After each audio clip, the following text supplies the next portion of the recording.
काय म्हणाल आज आपण भगवती आंदोलन नेमकं विषय काय आहे?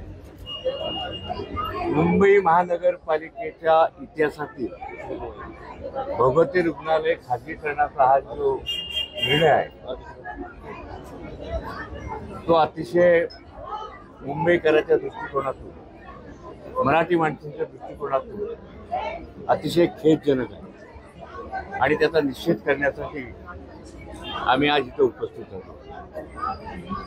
ह्या रुग्णालयाला 2025 साली जवळजवळ 57 वर्ष झालेली आहेत.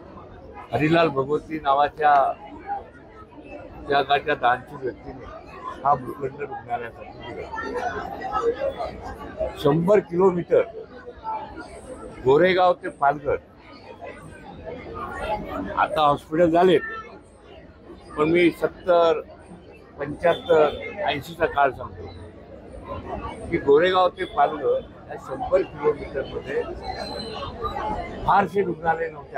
आज आहेत, पण त्या काळामध्ये पालघर असू द्या, वापी असू द्या, फारसे रुग्णालय नव्हते. त्यावेळेला एक मोठा आधार या भगवती रुग्णालयाचा होता. मी ज्यावेळेला 2005-8ला बघितलं, 65,000 ओपीडी इथं होती, 65,000 पेशंटची नोंद इथं झालेली आहे. पुन्हा भौगोलिकदृष्ट्या पाहिलं तर हे रुग्णालय किती महत्वाचं आहे, कारण इथे रेल्वेचं जाळं आहे.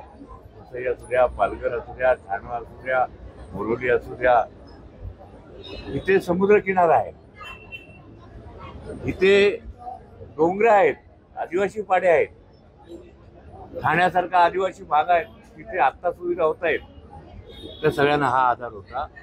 आणि असं असताना त्यावेळेला 2005 साली या भगवती रुग्णालयाची ज्यावेळेला स्लॅब पडायला लागले त्यावेळी ते डीनने आम्हाला बोलवलं होतं आणि सांगितलं ह्या भगवती रुग्णालयाची दुरुस्ती करण्याची आवश्यकता आहे. स्लॅब पडतायत, पेशंटला किंवा डॉक्टर नर्सेसला अपघात होण्याची शक्यता आहे. त्यावेळेला आमचे महापौर होते.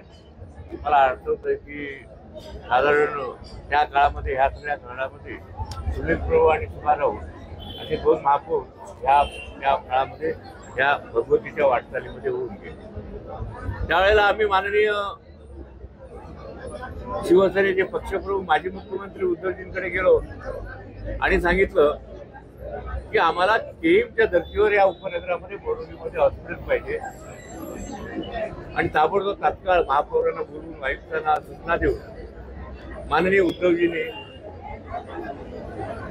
सांगितलं की बाबा इथे स्पेशालिटी आणि सुपर स्पेशालिटी, कारण आज केएमला जायचं म्हणजे 2-2.5 तास प्रवासाला लागतात, रुग्णाचे हाल होतात. आणि झाली मान्यता मिळाली. आयुक्तांनी अनेक मिटिंग घेऊन शेवटी आम्ही शेवटची मिटिंग सर्व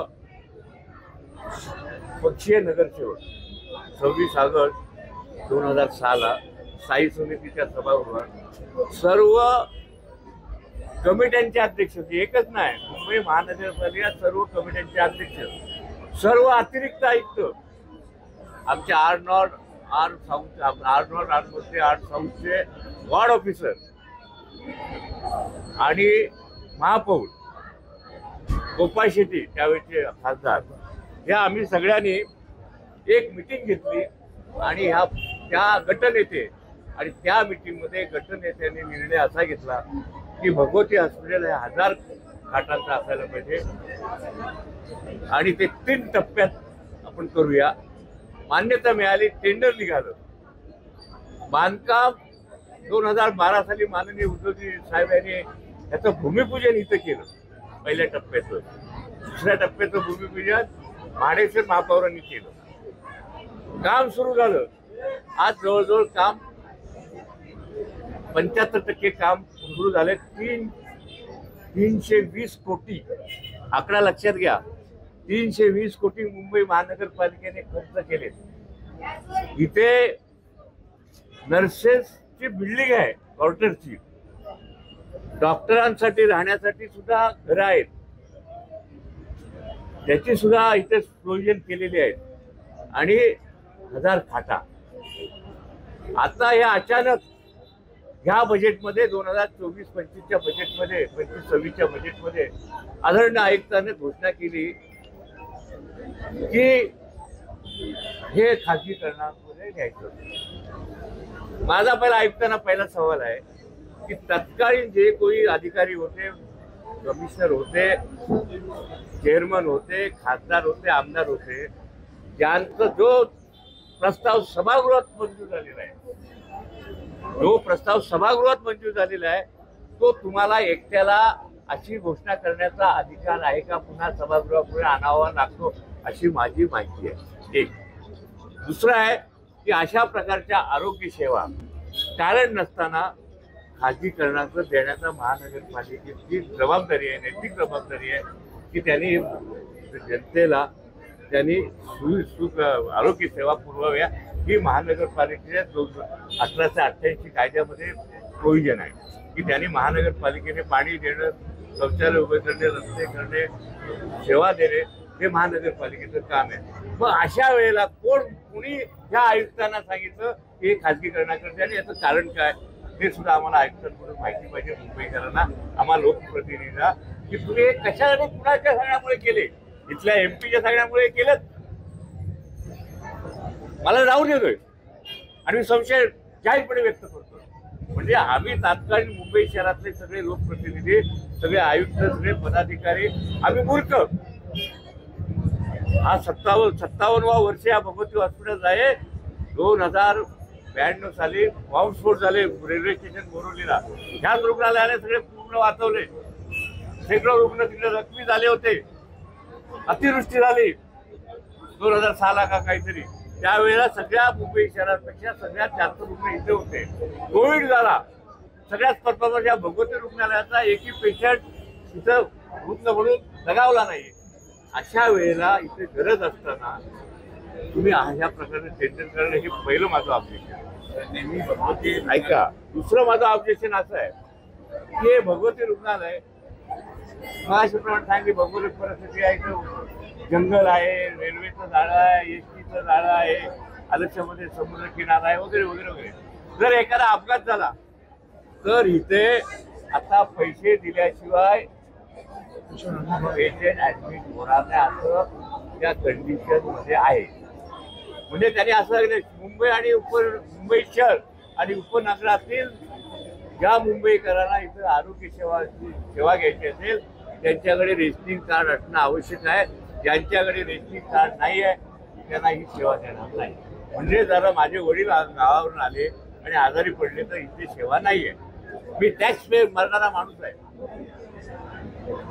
ह्या आयुक्तांनी ह्या सगळ्या गोष्टीचा विचार केला. उद्या हायवेला ऍक्सिडेंट झाला आणि जर इथं आणलं तर त्याला पैसे भरावे लागणार आणि ते सुद्धा नियमाप्रमाणे. आता जे पैसे घेतला की ते तुमचं हे काढायला पैसे जे घेतात ते तुमचं रजिस्टर करायला. आपलं जर मी इथं आलो तो ओपीडीमध्ये जाऊन माझं नाव 10 रुपये भर ते सगळे मला भरायचे आहे. म्हणजे कुठल्याही प्रकारची याच्यामध्ये सुविधा दिलेली नाही. अशा प्रकारचा बोगस टेंडर. तिसरं, आर्थिकदृष्ट्या पाहिलं तर 320 कोटी रुपये खर्च झाले. इथे ग्राउंड प्लस 9 माळ्याची इमारत आहे. इथे स्टाफ क्वार्टर्स आहेत, नर्सेस क्वार्टर्स आहेत, इथे रक्तपेढी आहे, सगळं काय आहे. रक्तपेढी पण आहे इथे. आणि अशा वेळेला जो कोण टेंडर घेणार आहे त्याची मालमत्ता 55 कोटी असायला पाहिजे. 55 कोटी. आमची प्रॉपर्टी किती आहे? आमची 1000 कोटीची प्रॉपर्टी आहे. म्हणजे तुम्ही हे कुणासाठी करता, कुणाला देता हे अंदाज. हा एक माझा ऑब्जेक्शन आहे. म्हणून काल जी त्यांनी 24 तारखेला मार्चला महानगरपालिका सभागृहामध्ये त्यांनी जी कॉन्ट्रॅक्ट बिल्डिंग लावली होती, ज्यांना कुणा टेंडर भरायचं त्यांना बोलवलं होतं. ती मिटिंग आम्ही उधळून लावली आणि ते सगळे जे आले होते भरणारे ते माझ्या माहितीप्रमाणे ज्यांनी कांदिवली, मालाड, बोरिवलीमध्ये महानगरपालिकेचे छोटे छोटे जे वास्तू घेतलेले आहेत चालवायला ते झाले होते. मी सांगितलं पहिलं ह्या सगळ्यांची पहिल्यांदा ऑडिट करा.